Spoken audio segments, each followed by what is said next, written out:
네, 안녕하세요. 오늘은 잠깐 이제 경제 상황에 대해서 잠깐 언급하고 넘어가겠습니다. 왜냐면은 되게 우리나라 경제가 위태롭기 때문입니다. 여러분들이 경제를 알면은 세계가 보인다는 말이 거짓말이 아닌 게 무엇이냐면은 제가 한 3주 전인가 2주 전에 글을 올렸을 거예요. 그때 이제 이란하고 이스라엘하고 전쟁 전이었었거든요.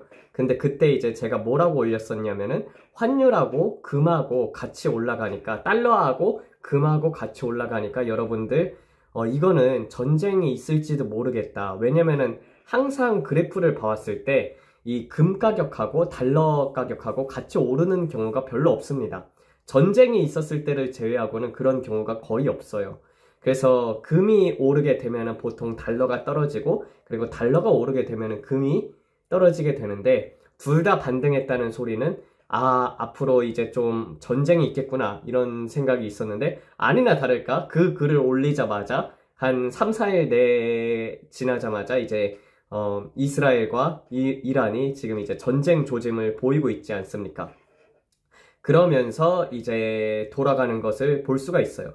그래서 경제가 우리의 삶에도 굉장히 영향을 미치게 되고, 또 경제를 알게 되면은 어느 때 무엇을 사야 할지도 여러분들이 알아볼 수가 있어요. 그래가지고 우리나라 지금 집이 굉장히 위험한 상태이거든요. 그래가지고 여러분들에게 이 금리에 대해서 여러분들에게 알려드리고, 또 우리나라가 제2의 IMF가 올 수 있다는 것을 여러분들에게 알려드리고자 이렇게 말하게 됩니다. 왜냐면은 제가 이제 보통 미국에서 전공이 뭐였었냐면은 커뮤니티 칼리지에서 이제 경영을 전공을 했었거든요. 그리고 이제 트랜스퍼를 했을 때가 UGA의 매니지먼트 인포메이션 시스템하고, 그리고 또 조지아 텍에 이제 경영을 붙었었어요. 근데 이제 조지아 텍 경영이 이제 한 학기에 5만 불이다 보니까 부모님이 이제 어머니께서 서포트를 못 해주셔서 제가 이제 UGA에 잠깐 다녔었는데, 근데 그렇기 때문에 경영, 경제 이쪽에 대해서 굉장히 관심이 많이 있고, 그리고 또 세상에 많이 돈을 벌었던 사람들 있잖아요. 그런 사람들이 이제 금융에 대해서, 그리고 경제에 대해서 굉장히 해박한 지식을 가지고 있었기 때문에 그런 것들로 인해서 기회를 잡고 돈을 벌었던 사람들이 많이 있습니다. 그래서 이 부분이 우리나라에 있어서 위기가 닥쳐올 수도 있지만, 또 이 부분을 잘 여러분들이 듣게 되면은 이렇게 준비를 해야겠구나 라는 것을 또 알 수가 있을 거예요.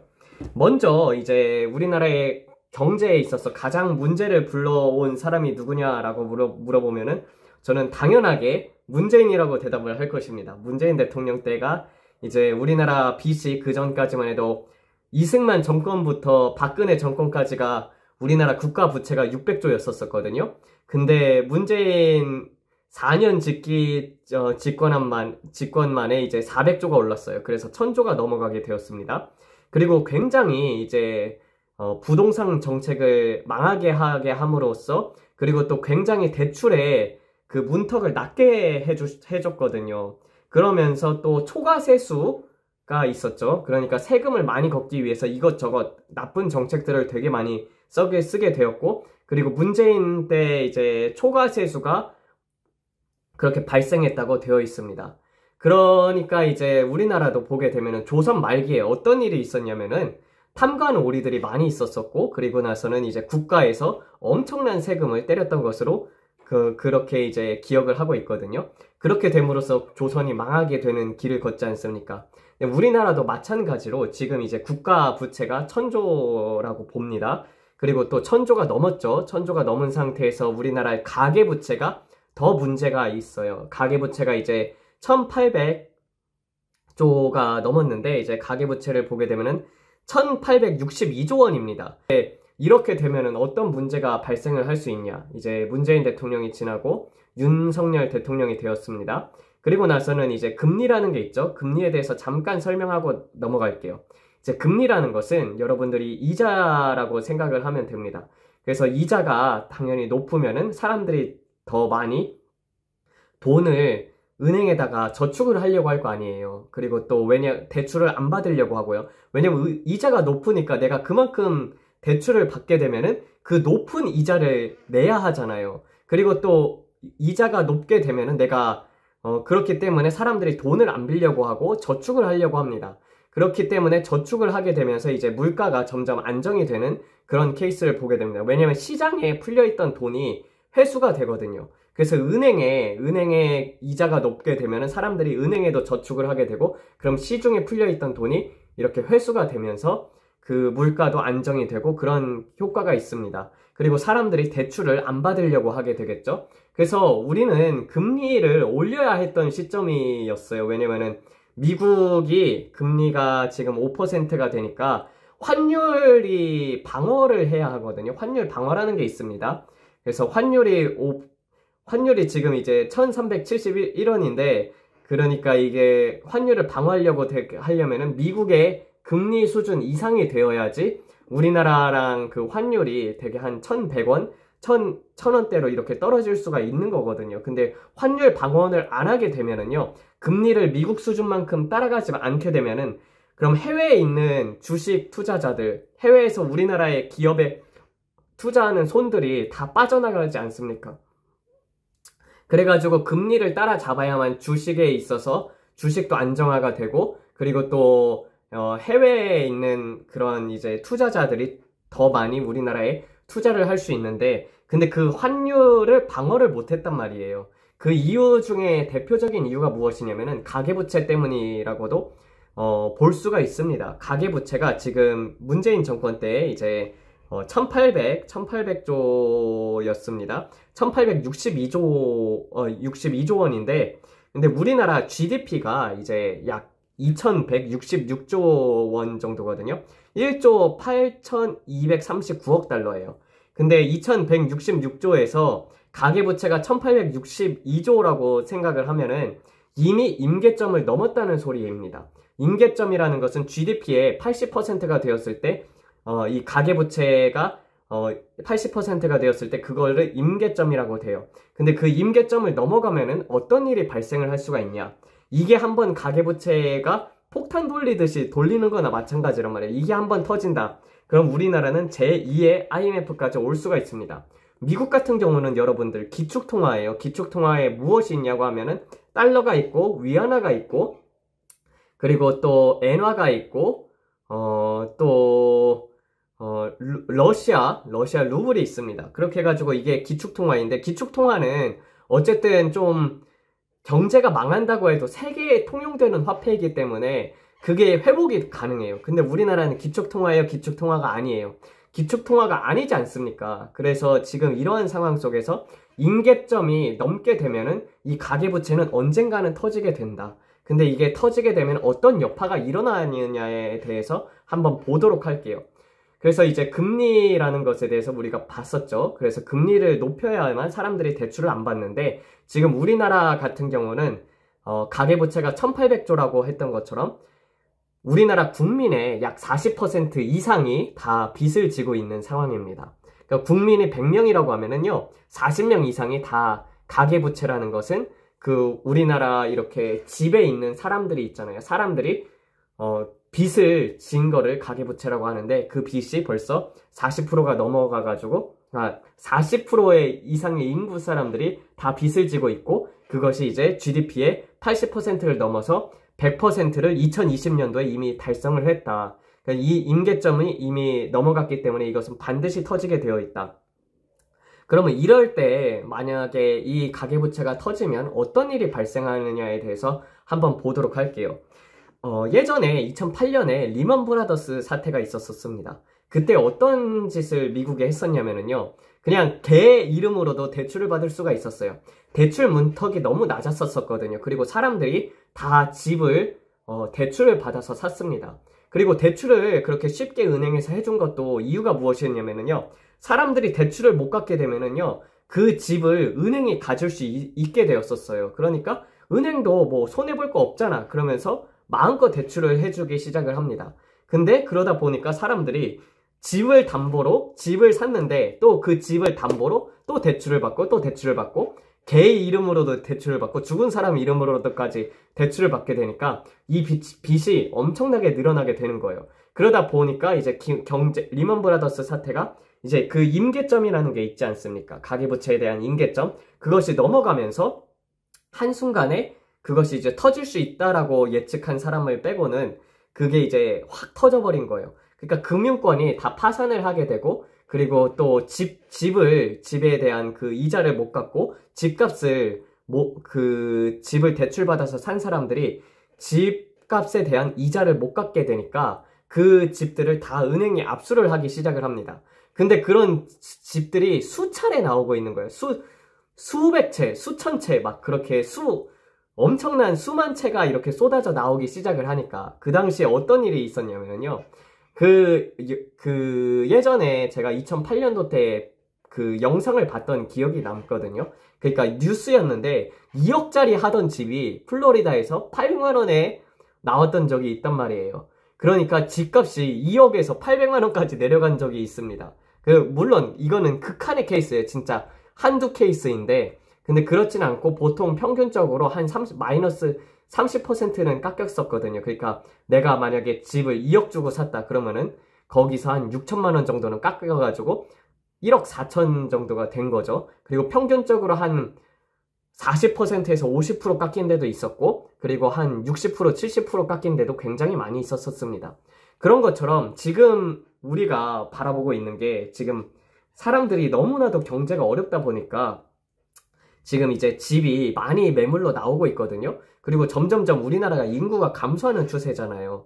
그렇다 보니까 집값이 공급과 수요의 법칙에 의해서 빠져야 하는데, 우리나라 가장 큰 문제점이 집을 사람들이 투기로 사니까 내가 샀던 가격보다는 낮게 팔지 않으려고 하는 거예요. 그리고 또 하나의 문제점은 무엇이냐면은, 외국 같은 경우는 이제 집을 다 짓고 나서 분양을 하는데, 우리는 먼저 돈을 내고, 그리고 또 어떻게 보면은 그 건설 그런 쪽에 이제 돈을 내고 건설해서 해주다가, 건설해서 이제 부도가 나게 되면은 그 집도 못 받게 되고 그 돈 자체를 완전히 날려먹는 게 되잖아요. 그러니까 우리나라 법이 참 희한하게 되어 있다니까요.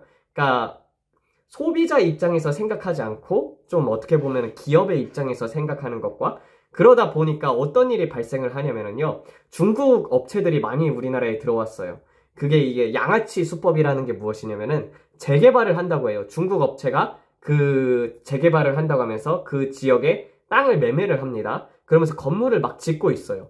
그러다 보니까 땅값이 막 2배, 3배, 4배, 5배까지 막 오르잖아요. 그러면은 그냥 땅값이 올라가 버리니까 중간에 이제 짓다 말고 그냥 빠져버리는 거예요. 땅을 다 팔아버리고 4배, 5배에 이제 땅을 다 팔아버리고 철수를 하게 되니까, 그러니까 이제 땅값만 올려놓고 철수를 하니까 그냥 폐허가 되고 땅값도 완전히 똥값이 되는 것이죠. 그 폐허인 땅을 누가 사고, 그 폐허인 땅에서 누가 어떻게 그거를 이제, 그러니까 우리나라 사람들만 피눈물을 나는 정책을 문재인 정권이 그때 당시에 했습니다. 그리고 중국 사람들에게 8억 이상의 대출을 막 해줬었어요.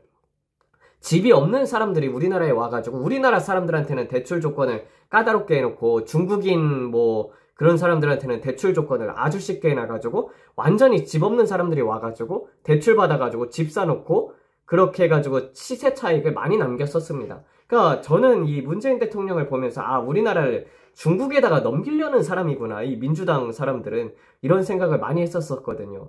근데 지금 어쨌든 방어를 할 수 있는 때가 윤석열 정부 때였었습니다. 그리고 또 금리를 올려야 하는 상황에서 금리가 2.2로 그렇게 지금 정해져 있지 않습니까? 그러니까 환율 방어도 안 되기 때문에 지금 환율이 1371원이 되는 것이고, 사람들 죽어나고 있고, 그리고 또 깎지 말아야 할 세금이 있거든요. 그거는 바로 R&D입니다. R&D가 무엇이냐면요, 연구 예산이에요. 연구 예산은 절대 깎아서는 안 돼요. 왜냐면은 모든 국가들 중에서 정말 뛰어난 국가들은 다 기초과학이 튼튼하단 말이에요. 그래서 국가를 발전시키기 위해서는, 여러분들 이거는 여러분들이 게임만 잘해도 아는 거예요. 왜냐면 게임에서 보게 되면은 국가에서 이제 다른 나라를 침략을 한다든지 우리나라 국방력을 키운다든지 아니면 경제를 키우기 위해서는 과학이 뒷받침돼야지 그 과학으로 인해서 기술자들을 배출하게 되고, 그리고 또 그런 것들로 인해서 엔지니어들을 배출하고 그 엔지니어들에 대한 그런 대우를 많이 해야 하는데, 지금 이 과학자들보다도 의사를 더 존중하는 시대가 지금 우리나라이지 않습니까? 다른 나라와는 달리. 그러니까 다 사람들이 다 해외로 나가는 것이죠. 왜 석박사 따고 우리나라에 남아있지 않고 외국 나가겠습니까? 연구 예산을 깎는 거는 진짜 멍청한 짓이란 말이에요. 진짜 재정을 줄이기는 해야 하는데 R&D 예산을 깎는 거는 진짜 이걸 보면서 야, 저 사람은 진짜 경제를 모르는 사람은 대통령을 하면 안 된다. 그래가지고 그런 생각이 듭니다. 그런데 그런 사람들이 대통령을 하고 있으니까 저는 참 안타깝죠. 그리고 또 그렇다고 해가지고 뽑을 대통령이 있냐? 그것도 아닙니다. 왜냐면은 이재명은 무엇을 얘기를 했냐면은요. 이재명은 이제 돈 못 갚는 사람들 국가에서 빚 없애주겠다 이런 소리를 하고 있거든요. 근데 우리나라에서 보게 되면은요, 영끌러라는 사람들이 있죠. 영끌러가 무엇이냐면은 영혼을 끌어다가 대출을 받은 사람들입니다. 근데 그런 사람들이 300만 명이나 있어요. 국민 인구가 5천만 명인데 거기에 300만 명이 영끌러란 말이에요. 그런 사람들 우리가 왜 세금을 내가지고 국가 발전을 위해서, 또 우리 나라를 위해서, 그리고 또 우리 가족들을 위해서, 그리고 사회 안정망 구축을 하는 거지 않습니까? 우리가 돈을 내는 이유가, 세금을 내는 이유가 그 부정부패 그리고 또 고위 관료들을 위해서 내는 것도 아니지 않습니까? 그런데 왜 개인의 세금을 국가에서 탕제를 해주냐고요. 그런 얘기를 하고 있으니까 야, 저 사람 되면은 나라 진짜 한순간에 망하겠구나 이런 생각이 들었었습니다. 그래서 뽑을 사람이 없기는 해요. 뽑을 사람이 없기는 한데, 근데 지금 어쨌든 이런 상황 속에서 우리가 봤을 때 그냥 경제만 놓고 보자는 거예요. 경제만 놓고 봤을 때 먼저 무엇이 문제가 되게 되냐, 그러면은 이제 경제가 이렇게 점점 이 임계점이 넘었다고 하지 않았었습니까? 이 가계부채가 터질 때가 되는데 이것을 이제 그 전부터 계속 폭탄 돌리기를 하고 있었던 거예요. 그러니까 이 가계부채를 막으려면은 사람들 보고 대출을 안 받게 한 다음에 가계부채가 내 때에 터지더라도 금리를 올렸었어야 해요. 그래야지 국가가 한번 터질 거는 터지더라도 저라면은 그렇게 했을 것 같아요. 이거는 내가 욕을 먹어가지고 우리나라가 파산에 이른다고 하더라도 이거는 한번 다루고 가야 한다. 금리를 올려가지고 가계부채가 그렇게 많은데 이 빚 때문에 이제 이 빚을 한 번은 다뤄야겠다 하면서 저는 제가 욕을 먹더라도 이 금리를 올려가지고 환율 방어를 하고, 그리고 또 내 때에 터지더라고 해도 그 금리를 대출 받는 것들도 막고 그렇게 해가지고 어느 정도 좀 지켜야 한다. 그리고 또 우리나라 조금이라도 좀 더 잘 살게끔 했을 것 같은데, 그러니까 총대 맸을 것 같은데, 근데 이거는 그냥 전 정권에서도 그렇고 우파 좌우 상관없이 얘따 니 때 터져라 하면서 폭탄 던지듯이 우리 때는 안 터지게 하려한다. 그러면서 금리를 내리고, 그리고 금리에 대해서 올리지는 않고 대출도 쉽게 만들어주고 니 때 터져라 그러면서 폭탄 갖고, 이제 예전에 막 가족 오락실 같은 거 보면은 폭탄에 이렇게 불 붙여가지고 얘따 폭탄이다 그러면서 얘따 폭탄이다 하면서 터질 사람만 이제 찾고 있잖아요. 그런 상황이나 다름없습니다. 근데 이거는 터지게 되어 있습니다. 터지게 되면은 이제 무슨 문제가 생기냐. 지금 같은 경우도 엄청나게 많은 사람들이 이 윤석열 정권에 들어서면서 많은 사람들이 집을 팔고 있어요. 매물은 많이 나오는데 사는 사람이 없어요. 그러다 보니까 이제 팔리는 경우도 한 집값이 50%, 60% 내려간 그런 집들, 급매로 나온 것들만 팔린단 말이에요. 그러니까 만약에 우리나라에서 가계부채가 터진다, 반드시 터지게 되어 있어요. 그러니까 저희 엄마 같은 경우는 부동산 쪽에서 일을 하거든요. 그러니까 집 같은 거는 안 다루시고 사무실 같은 거를 다루셔요. 근데 그렇게 이제 하시는데, 이제 우리 엄마 같은 경우는 한 1, 2년 정도를 보고 있고, 저 같은 경우는 한 3, 4년 내에는 터지겠다. 좀 저는 멀리 바라보고 있는 편이거든요. 그래가지고 그 정도 안에는 터지게 되어 있습니다. 그럼 여러분들은 과연 이때에 무엇을 준비를 해야 하냐? 현금을 많이 가지고 있는 것이 가장 좋습니다. 지금 이렇게 금리가 내려가니까 주식 같은 경우도 많이 낮아지고 있지 않습니까? 그러니까 대기업 회장님들 같은 경우도 되게 주식을 많이 팔아가지고 현금을 보유하려고 하고 있어요. 현금을 많이 보유하고, 그리고 2008년도 때 미국에서 리먼 브라더스 사태가 터져가지고 집값이 막 30%, 40%, 50%, 60%막 빠졌다고 하지 않았었습니까? 근데 그때 이제 빠졌다고 했는데, 그때 이렇게 빠지고 나서 그 2008년도 그 리먼 브라더스 사태 때 그것을 예측하고 현금을 많이 보유했던 사람들이 그때 당시에 이제 집을 엄청나게 많이 사들였단 말이에요. 싼 값에. 그러니까 싸게 집이 나올 기회가 여러분들에게 주어질 것입니다. 그러니까 그 가계부채가 터지고 나면은요, 우리나라는 미국보다 더 심각한 상황이기 때문에 제2의 IMF가 올 수 있다고까지도 말하는 상황이에요. 그렇게 되게 되면은 이제 집값이 한 50%, 60%, 70%, 80%까지 떨어질 수도 있는 것이죠. 그러면은 막 한 4억짜리 하는 집이 그럼 한 8천만 원 정도에도 살 수가 있는 거란 말이에요. 그러니까 여러분들이 뭐 만약에 정말 좀 준비를 하고 싶다. 근데 전체적으로 장기적으로 바라보고 있으면은 금이 좋기는 해요. 금 같은 경우는 계속 전쟁과 이런 암울한 상황 속으로 가게 되면은 금은 변동을 하지 않으니까 시중에, 그리고 또 너무나도 화폐가 많이 풀려 있기 때문에 화폐 자체를 저는 이제 좀 신뢰할 수 없다고 생각하는 편이기도 하고, 그렇지만은 이게 한번 터지게 된다 그러면은 이제 집을 싸게 살 수 있는 기회가 온다는 것을 여러분들에게 알려드리고 싶습니다. 그렇지만 이제 대출 받은 사람들은 굉장히 힘들어질 거예요. 왜냐면은 대출을 빨리 갚으라고 그런 이제 독촉이 올 수도 있고, 그리고 이제 못 갚게 되면은 이제 그런 것들을 다 빼앗기게 돼서 빨간 딱지가 붙는 사람들도 굉장히 많을 것입니다.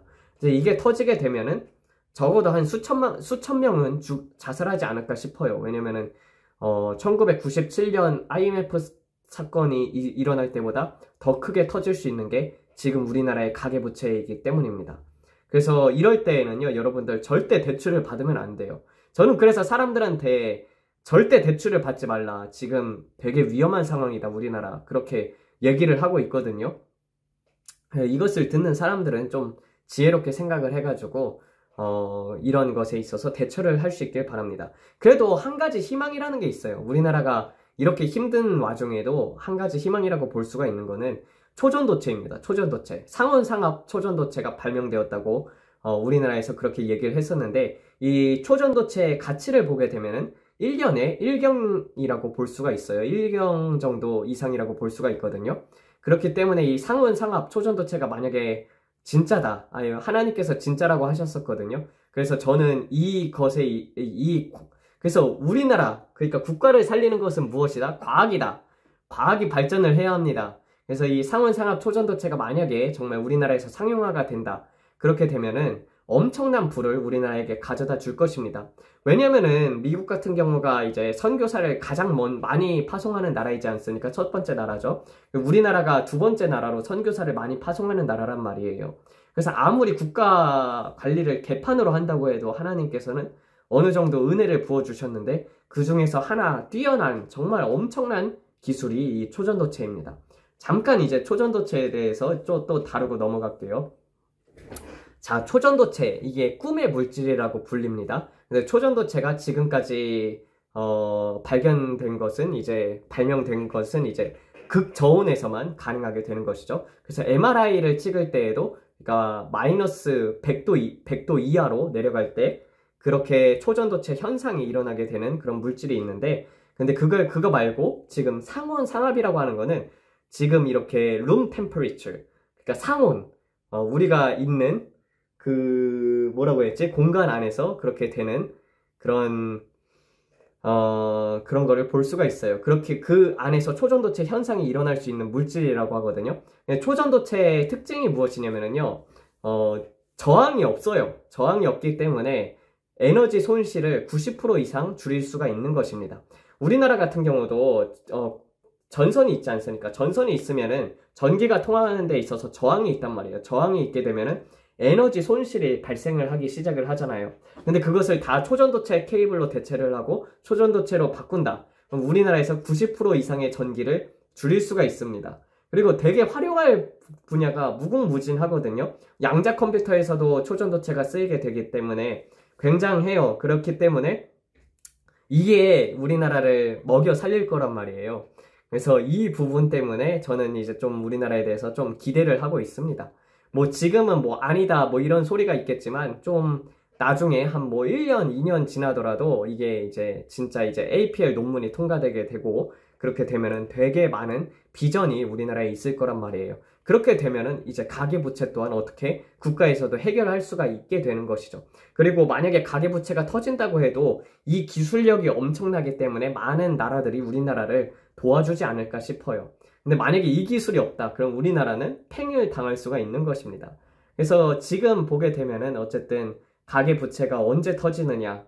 그렇지만 앞으로 봤을 때 집을 사실 분들을 위해서 이렇게 잠깐 얘기를 해봤었습니다. 집값은 계속 떨어질 거라고 생각이 들어요. 왜냐면은 집에 대해서 이제 매물이 많이 나오고 있고, 그리고 가계부채 때문에 이게 한번 터지게 되면은 집값은 떨어질 수밖에 없다. 그러니까 지금 집 살려는 분들은 집 사지 마세요. 집 사지 마시고 한 1년, 2년 정도 좀 두고 봅시다. 계속 떨어질 거니까요.